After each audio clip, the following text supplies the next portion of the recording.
نحمده ونصلي ونسلم على سيدنا ومولانا محمد رسوله النبي الأمين المكين الحنين الكريم الرؤوف الرحيم. أما بعد، فأعوذ بالله من الشيطان الرجيم. بسم الله الرحمن الرحيم. صدق الله مولانا العظيم. قال الله تبارك وتعالى في شان حبيبه مخبرا وآمرا إن الله وملائكته يصلون على النبي يا أيها الذين آمنوا صلوا عليه وسلموا تسليما. مولاي صل وسلم دائما أبدا على حبيبك خير الخلق كلهم محمد سيد الكونين والثقلين والفريقين من عرب ومن عجم. یا رب بالمصطفیٰ بلغ مقاصدنا واغفر لنا ما مضى یا واسع الکرم. اللہ رب العزت خالق کائنات کی حمد و ثنا پیارے آقا کریم علیہ الصلوۃ والسلام کی بارگاہ میں عاجزانہ ہدیہ درود و سلام کے بعد تمام احباب کو السلام علیکم ورحمۃ اللہ وبرکاتہ. الحمدللہ تعالی اللہ رب العزت کے فضل اور اس کے احسان سے ہم سب جمعہ مبارک کی اس بابرکت نشست میں مل بیٹھے ہیں. دعا ہے کہ اللہ رب العزت اس دن کی برکات ہم سب کو نصیب فرمائے اور اپنی رحمت پاک کا صدقہ ہم سب کو حق بیان کرنے اور اس پر عمل کرنے کی توفیق عطا فرمائے. آج کی اس مبارک نشست میں قرآن مجید فرقان حمید کی آیات بینات میں سے اس عظیم تحفہ اور خزانے کا ذکر، اس آیت کریمہ کا بیان کرنا چاہ رہا ہوں جو اللہ رب العزت نے خاص طور پر آقا کریم علیہ الصلوۃ والسلام کے صدقے اس امت کو عطا فرمایا، اور وہ تحفہ ہے تسمیہ شریف، یعنی بسم اللہ الرحمن الرحیم. یہ آیت کریمہ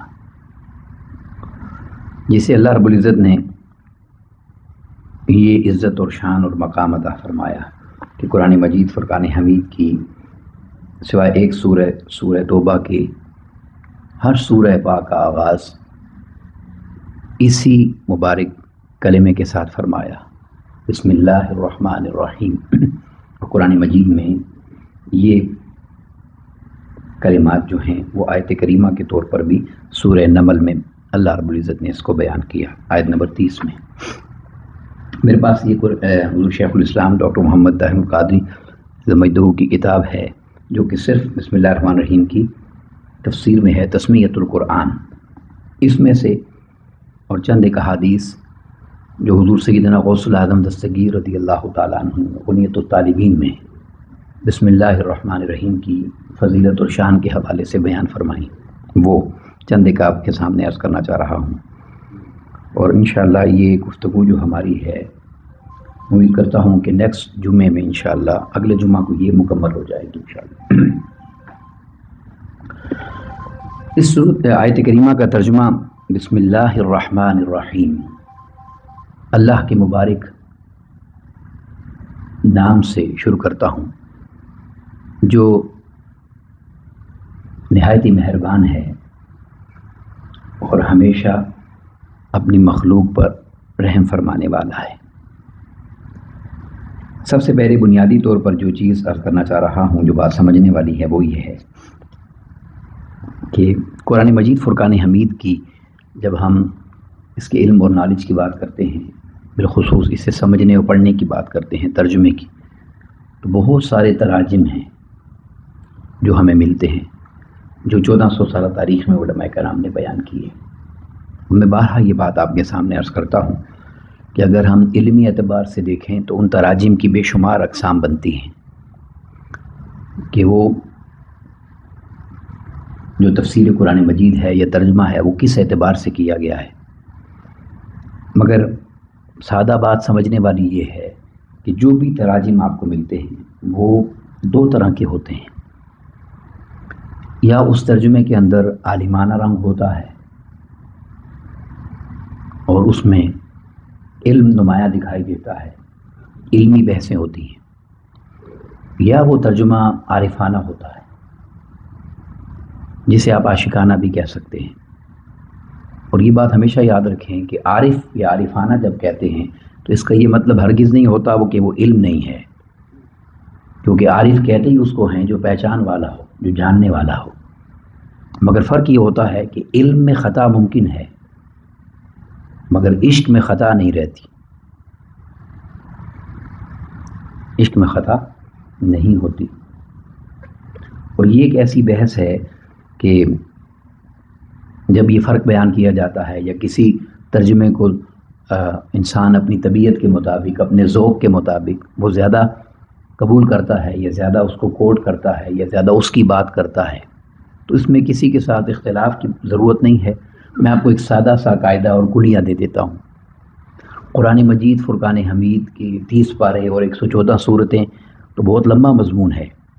آپ اگر کسی بھی ترجمے کو دیکھنا چاہیں، سمجھنا چاہیں، تو ایک امتی ہونے کے ناطے اپنے ہر مسلک کو چھوڑ دیجئے، اپنی ہر نظریے کو چھوڑ دیجئے، اپنی سوچ اور کمٹمنٹ کو چھوڑ دیجئے، ایک امتی ہونے کے ناطے جس محبوب علیہ الصلوۃ والسلام کا یعنی کلمہ پڑھا ہے، اس کے امتی ہونے کے ناطے سورہ انشراح کو پڑھیے، الم نشرح لک صدرک۔ تو اس کی پہلی 4 آیات ایسی ہیں کہ اگر اس کا آپ ترجمہ پڑھ لیں گے تو اس ترجمے کو پڑھتے ہی آپ کو سمجھ آ جائے گی کہ کیا یہ ترجمہ مجھے پڑھنا چاہیے یا نہیں پڑھنا چاہیے۔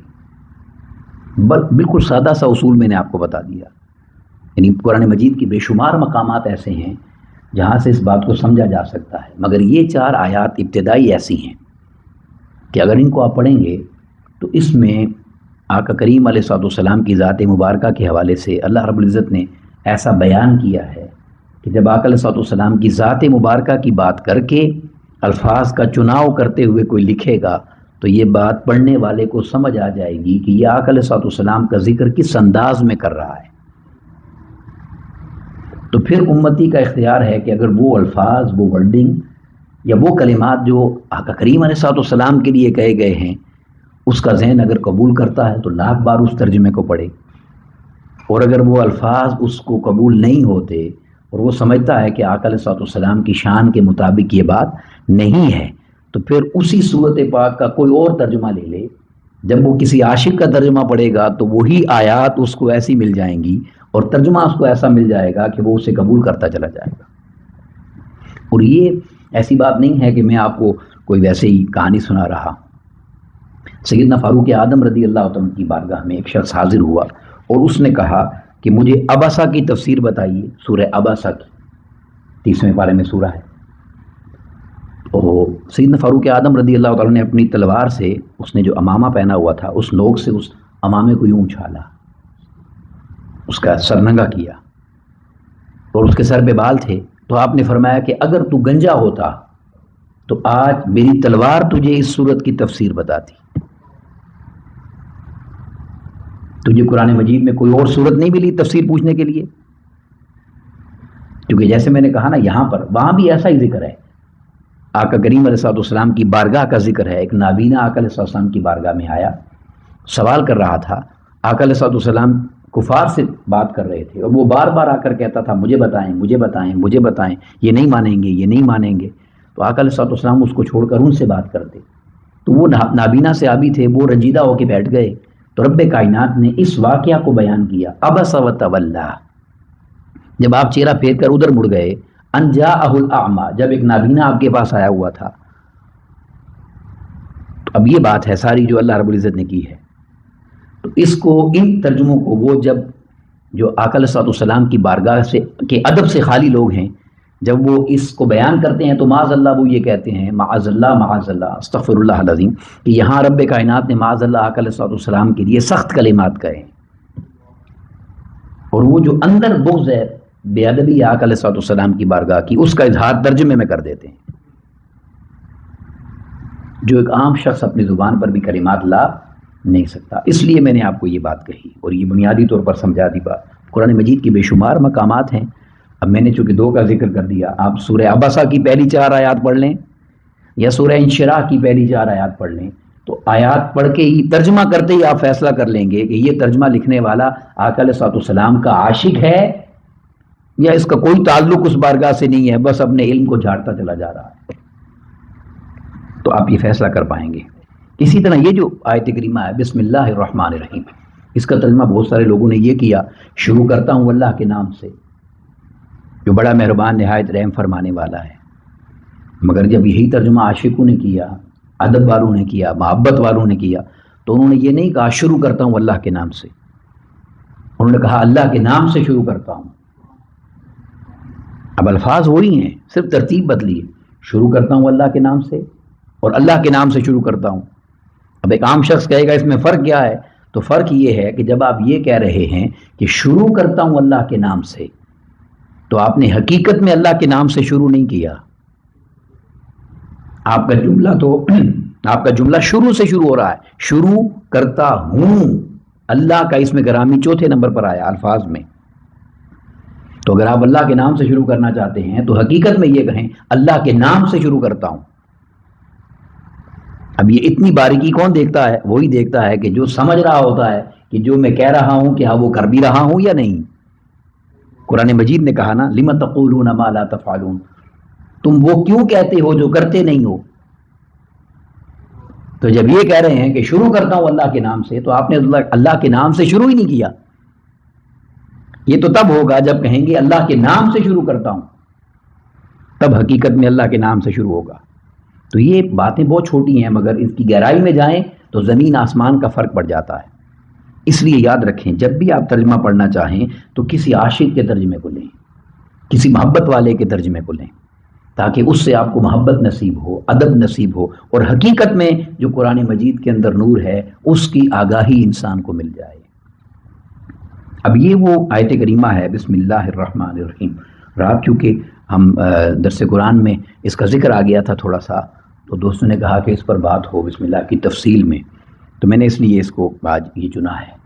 تو میں آپ کو جو اس کی چند ایک احادیث اس کے بارے میں عرض کرنا چاہتا ہوں۔ سب سے پہلے امام فخر الدین رازی رحمۃ اللہ تعالی نے ایک قول تفسیر کبیر میں بیان فرمایا، اس قول سے اس کو شروع کرنا چاہ رہا ہوں۔ وہ ایک واقعہ بیان کیا تھا نا کہ اس بسم اللہ کی عظمت کا علم کیا ہے۔ ہم اس کلمے کو بہت ہلکا سمجھتے ہیں، اور چونکہ بار بار ہم پڑھتے ہیں اگر اللہ کی توفیق سے، تو ہم اس کی شان اور عظمت سے واقف نہیں ہیں۔ یہ پہلا قول ذرا امام فخر الدین رازی رحمۃ اللہ تعالی کا دیکھیے تفسیر کبیر میں۔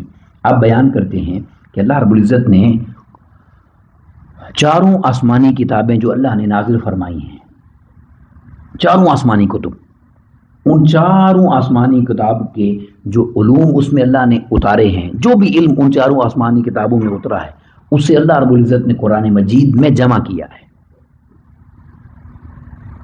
تورات ہو، انجیل ہو، زبور ہو، قرآن، وہ سب علوم اللہ رب العزت نے قرآن مجید میں جمع کیے ہیں۔ اور پھر آپ بیان کرتے ہیں کہ جو علوم قرآن مجید میں اللہ نے اتارے ہیں، ان سب کو اللہ رب العزت نے سورہ فاتحہ میں جمع کر دیا ہے۔ یعنی ساری آسمانی کتابوں کا نچوڑ قرآن مجید ہے، خلاصہ، اور پورے قرآن مجید کا خلاصہ سورہ فاتحہ ہے۔ اور یہ وہ واحد صورت ہے سورہ فاتحہ جسے اللہ رب العزت نے 2 مرتبہ نازل فرمایا ہے۔ یہ مکہ میں بھی نازل ہوئی، یہ سورہ مکی بھی ہے، اور یہ مدینہ میں بھی نازل ہوئی، یہ سورہ مدنی بھی ہے۔ اس کی عظمت کا عالم دیکھیے، فاتحہ۔ تو تمام آسمانی کتابوں کا علم قرآن مجید میں جمع ہے، اور سارے قرآن مجید کا علم سورہ فاتحہ میں جمع ہے، اور ساری سورہ فاتحہ کا علم بسم اللہ الرحمن الرحیم میں جمع ہے۔ یعنی بسم اللہ الرحمن الرحیم یہ آسمان سے جو کچھ بھی رب نے کسی بھی نبی پر اتارا ہے، یہ اس کا خلاصہ ہے جو اس امت کو تحفے میں دیا ہے۔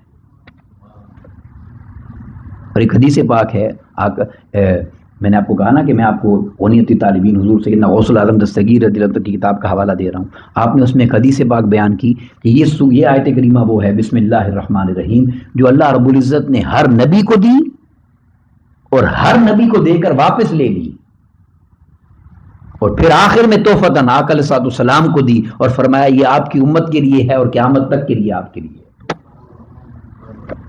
یہ وہ ہے بسم اللہ الرحمن الرحیم۔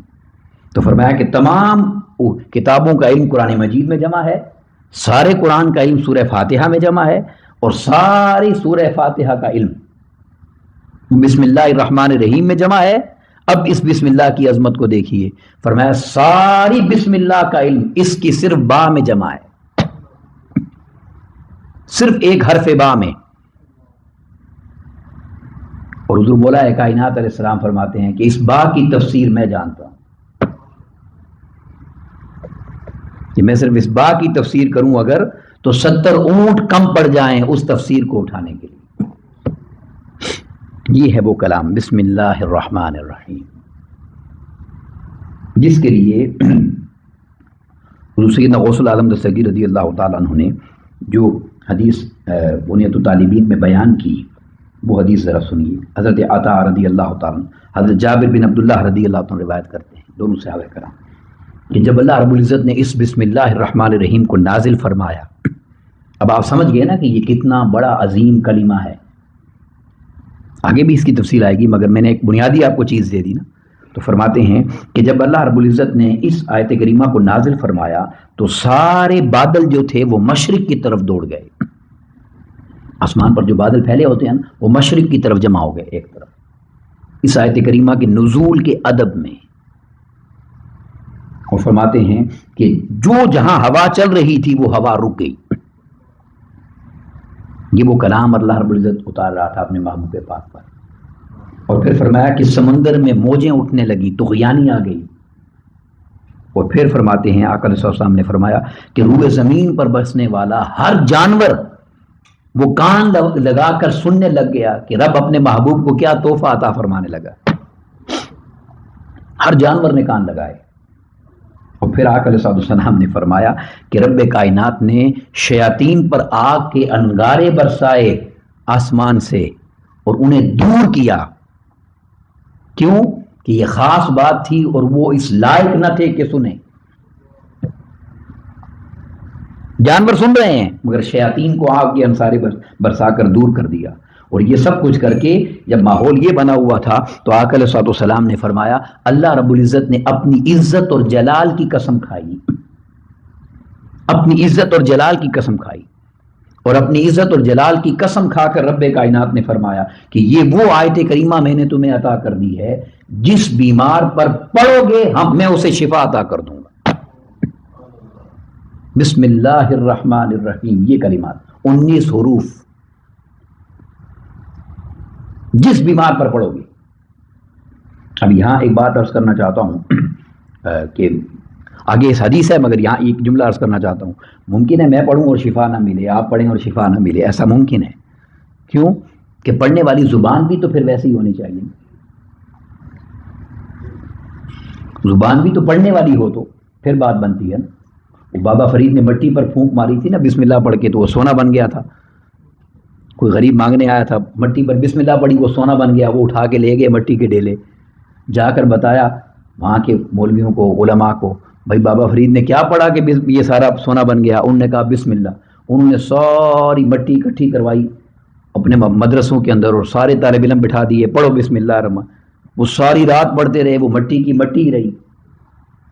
صبح کسی نے بابا فرید کے غلام سے پوچھا بھائی وہ ایک بار بسم اللہ پڑھی تھی سونا بن گیا، یہاں ساری رات پڑھ رہے ہیں نہیں بنا؟ انہوں نے فرمایا ہاں اس لیے کہ تمہارے پاس بابا فرید کی زبان نہیں ہے. پڑھ تو تم وہی کچھ رہے ہو مگر زبان ہو. اب یہ صرف سمجھنے کے لیے ایک جملہ کہہ دیتا ہوں. ابھی دیکھیں نا، یہ انسان کو گولی لگتی ہے تو انسان مر بھی جاتا ہے نا. وہی گولی آپ ہاتھ سے ماریں تو کچھ نہیں ہوگا، وہی اگر پسٹل سے لگ جائے، رائفل سے لگ جائے تو بندہ مر جاتا ہے. تو گولی تو وہی ہے مگر وہ جہاں سے چلی ہے وہ چیز بدل گئی. تو جب یہ کسی عام زبان سے نکلتی ہے تو اس کا اثر پھر بھی ہوتا ہے مگر کم ہوتا ہے. جب وہی جملہ کسی خاص زبان سے نکلتا ہے تو وہ اسی گولی کی طرح کام کرتا ہے. تو فرمایا جس بیمار پر پڑھو گے میں اس کو شفا دے دوں گا. پھر رب کائنات نے فرمایا جس پاکیزہ چیز پر پڑھو گے میں اس کی برکت کو بڑھا دوں گا. اس میں برکت تو پہلے ہی ہے اور اس پر اب سائنس نے آپ کو بہت سارے آرٹیکل مل جائیں گے نیٹ پر. اب مسلمانوں کا تو اللہ ہدایت دے، غیر مسلموں نے آرٹیکل ڈال دیے ہیں کہ پانی پر بسم اللہ پڑھ لیں تو پانی کے خلیات حرکت میں آ جاتے ہیں، اس کے اندر خدا جانے کیا کیا ہلچل مچ جاتی ہے. اس پہ پورے آرٹیکل آپ کو نیٹ پہ ملیں گے. یہ اللہ کا کلام ہے. تو میں صرف بسم اللہ پڑھو پاکیزہ چیز پر تو برکت بڑھا دوں گا. اور پھر رب کا آقا علیہ السلام نے فرمایا کہ اللہ رب العزت نے فرمایا ہے کہ جو اس آیت کریمہ کا ورد کرتا رہے گا میں اسے جنت عطا کر دوں گا. بسم اللہ الرحمن الرحیم پڑھتا رہے گا، میں اسے جنت عطا کروں گا۔ اب یہ جنت کیسے عطا ہوگی، اس کی تشریح میں بڑی خوبصورت بات مفسرین نے لکھی ہے، ذرا سنیے بڑی توجہ سے۔ مفسرین نے لکھا کہ یہ جو بسم اللہ الرحمن الرحیم، یعنی اس میں شک کسی کو نہیں ہے، مگر وضاحت کی کہ کیسے بسم اللہ کا ورد انسان کو جنت میں لے جاتا ہے۔ تو دیکھیں اللہ والے جب کوئی چیز دیتے ہیں تو کتنی محنت کر کے وہ کچھ نکال کے لاتے ہیں۔ تو مفسرین بیان کرتے ہیں، عاشق لوگ لکھتے ہیں، اس لیے کہ 24 گھنٹے ہیں نا دن میں، 24 گھنٹے کا ایک دن ہے، اور اللہ نے ہمیں 5 نمازیں دی ہیں، تو 24 میں سے 5 نکالیں تو باقی 19 رہ جاتا ہے۔ تو میں نے آپ کو ابھی شروع میں کہا اس بسم اللہ کے حروف لیٹرز 19 ہیں، تو 5 نمازیں تو ہوگی 5 گھنٹوں کے ساتھ، تو 19 گھنٹے کے لیے کیا ہے، یہ ورد بسم اللہ ہے۔ گویا یہ ورد بسم اللہ جو سارا دن کرتا رہے، گویا وہ سارا دن ہی عبادت میں گزارتا ہے۔ تو جس کا سارا دن عبادت میں گزرا وہ جنت میں نہیں جائے گا تو کون جائے گا؟ تو فرمایا جو بسم اللہ کا ورد کرتا ہے کثرت سے، رب کائنات اسے جنت عطا فرما دیتا ہے۔ پھر دوسری حدیث پاک حضرت انس بن مالک رضی اللہ تعالیٰ عنہ سے روایت کرتے ہیں، حضور سیدنا غوث الاعظم دستگیر رضی اللہ تعالیٰ نے روایت کیا کہ اگر کوئی شخص زمین سے کوئی ایسا کاغذ کا ٹکڑا اٹھا لے جس پر اللہ کا اسم گرامی لکھا ہے، اللہ، کئی کاغذ گر جاتے ہیں نا زمین پر، بابرکت کلمات ہوتے ہیں اس پر، تو فرمایا اگر کوئی شخص زمین سے تعظیم کی نیت کے ساتھ، ادب اور تعظیم کی نیت سے کہ میرے مالک کا نام ہے اور زمین پر پڑا ہے، اگر اسے کوئی ایسا کاغذ کا ٹکڑا ملتا ہے جو زمین پر ہے اور اس پر اللہ کا نام لکھا ہوا ہے، اور وہ ادب اور تعظیم کی نیت سے اس کاغذ کو اٹھا کر کسی بلند مقام پر رکھ دیتا ہے۔ اب ایک سوال ہے اگلا حدیث کا جملہ بتانے سے پہلے، یہ جو کام کیا ہے یہ کتنا بڑا کام ہے؟ کوئی یعنی اس کی گہرائی میں جائیں تو بڑا ہے، مگر ظاہری طور پر زمین سے کاغذ اٹھایا ہے اور اسے کسی جگہ آپ نے رکھ دیا نا، ایک ہلکا سا کام نظر آتا ہے، مگر آقا علیہ السلام نے فرمایا کہ جو شخص زمین سے کوئی ایسا کاغذ کا ٹکڑا اٹھائے جس پر اللہ کا اسم گرامی لکھا ہے اور اسے تعظیم کی وجہ سے کسی بلند مقام پر رکھ دے، تو یہ عمل اتنا بڑا ہے کہ اس عمل کرنے والے کا نام اللہ رب العزت صدیقین میں لکھ دیتا ہے۔ کس میں لکھ دیتا ہے؟ صدیقین میں۔ اب ہم جانتے نہیں نا صدیقین کون ہوتا ہے، تو میں اس کی تشریح کر دیتا ہوں قرآن مجید سے۔ اللہ رب العزت نے بندوں کو جو عظمتیں اور مقامات دی ہیں نا انسان کو، اس میں سب سے بلند مقام مقام نبوت ہے۔ کیا ہے؟ بولیے، مقام نبوت۔ مقام نبوت کے بعد سب سے بڑا مقام مقام صدیقیت۔ قرآن مجید نے کہا انعم اللہ علیہم من النبیین والصدیقین والشہداء والصالحین۔ انبیاء کے بعد صدیقین کا نام لیا، صدیقین کے بعد شہداء کا نام لیا، شہداء کے بعد صالحین کا نام لیا۔ یعنی جو صدیق ہوتا ہے وہ صالحیت اللہ کے ولی سے بلند مقام پر ہے، وہ شہید سے بھی بلند مقام پر ہے۔ نبی کے بعد جو مقام ہے وہ مقام صدیقیت ہے۔ اور یہ کیا فرمایا؟ جو زمین سے صرف ایسا کاغذ کا ٹکڑا اٹھا دے جس پر اللہ کا نام لکھا ہوا ہے اور ادب کی خاطر کسی بلند مقام پر رکھ دے، تو رب کائنات اس کا نام صدیقین میں لکھ دیتا ہے۔ اور جب وہ لکھ دیتا ہے نا تو پھر وہ صرف نام نہیں لکھتا، وہ پھر صدیق بناتا بھی ہے، کیونکہ اس نے کسی سے لے کر تھوڑے ہی کرنا ہے۔ میرا آپ کا معاذ اللہ کوئی ادب کرے، اچھا نام لے تو ہم اچھل پڑتے ہیں، تو وہ تو کائنات کا مالک ہے، اس کے نام کا ادب کیا ہے نا۔ پوچھیے حضرت بشرافی رحمۃ اللہ تعالی علیہ، شراب خانے میں سوئے پڑے تھے، اپنا شراب خانہ تھا، نشے کی حالت میں مست ہو کر نکلے، رستے میں کسی باغ میں گر گئے، آنکھ لگ گئی، نشے میں ہیں، آنکھ کھلی، زمین پر کاغذ کا ٹکڑا تھا، اوپر بسم اللہ الرحمن الرحیم لکھا تھا، بسم اللہ الرحمن الرحیم۔ اسی نشے کی حالت میں اٹھایا کاغذ کا ٹکڑا، وہ پڑھے میرے مالک کا نام ہے اور زمین پر ہے۔ جیب میں کچھ پیسے تھے، ان پیسوں سے جا کر اب یہ گلاب، ارکے گلاب اور خوشبو کچھ خریدی، ارکے گلاب سے اس کاغذ کو دھویا، خوشبو لگائی کہ میرے مالک کا نام ہے، بلند جگہ جا کے رکھا، پھر سو گئے، آنکھ لگ گئی، آنکھ لگی، غیب سے آواز آئی میرے نام کا ادب کرنے والے تیرے نام کو اتنا عظیم کر دیں گے، جو تیرا نام سنے گا اس کو بھی قلبی سکون عطا ہوگا۔ بس یہ آواز سنتے ہی بیداری مل گئی، اٹھے اور ننگے پاؤں جنگلوں میں نکل گئے، اور پھر ایسی ولایت ملی بشر حافی ننگے پاؤں والا، ایسی ولایت ملی کہ ساری زندگی آپ نے پھر جوتا نہیں پہنا، کیونکہ ننگے پاؤں اللہ سے ملے تھے نا، تو وہ اس حالت سے بھی پیار ہو گیا۔ تو مقام یہ تھا کہ جب تک حیات رہے، جب تک زندہ رہے، بغداد کی گلیوں میں جانور بھی گوبر نہیں کرتے تھے کہ اللہ کا ولی ننگے پاؤں پھرتا ہے۔ یہ مقام اللہ نے دیا، مقام صدیقیت عطا کر دیا جاتا ہے۔ فرمایا جو صرف اس کے نام کا ادب کرتا ہے، تو پھر جو اس نام کا ادب بھی کرے اور اس اللہ کا محبوب بھی ہو جائے، یہ ساری کائنات اس کے قدموں میں نہیں ہوگی تو کس کے قدموں میں ہوگی؟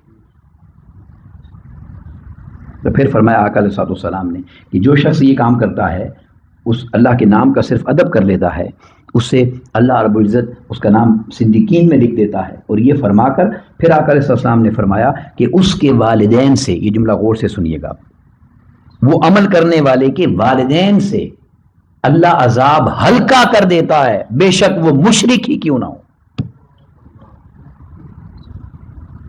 یہ حدیث پاک ہے، مشرک ہی کیوں نہ ہو۔ اب اگر وہ مشرک نہ ہوتے تو یقیناً پھر کام نہ ہوتا، پھر تو ختم ہی ہو جاتا نا، مگر ان کے شرک کی وجہ سے ختم نہیں ہوا۔ یہ وہ واقعہ تھا جو رات میں نے عیسیٰ علیہ السلام کا کہا کہ بچے نے بسم اللہ پڑھی اور والد کے عذاب قبر اٹھا دیا گیا۔ رب کائنات نے کہا اس کا معصوم بیٹا مجھے رحمان اور رحیم کہے اور میں اس کے باپ کو عذاب دوں، یہ بات میری رحمت کے خلاف جاتی ہے، اس کو بخش دیا۔ تو یہ وہ عظیم کلمہ ہے بسم اللہ الرحمن الرحیم۔ پھر آقا علیہ الصلوۃ والسلام نے ارشاد فرمایا کہ جس کام کے آغاز میں بسم اللہ پڑھ لی جائے، اللہ رب العزت اس کام کو ادھورا نہیں رہنے دیتا۔ انسان میں اگر کمزوری بھی ہو، کمی بھی ہو، اللہ اپنی رحمت سے اس کے کام کو پورا کر دیتا ہے، اس کے کام میں کمی نہیں رہتی۔ اور پھر ایک حدیث پاک میں آقا علیہ الصلوۃ والسلام نے ارشاد فرمایا کہ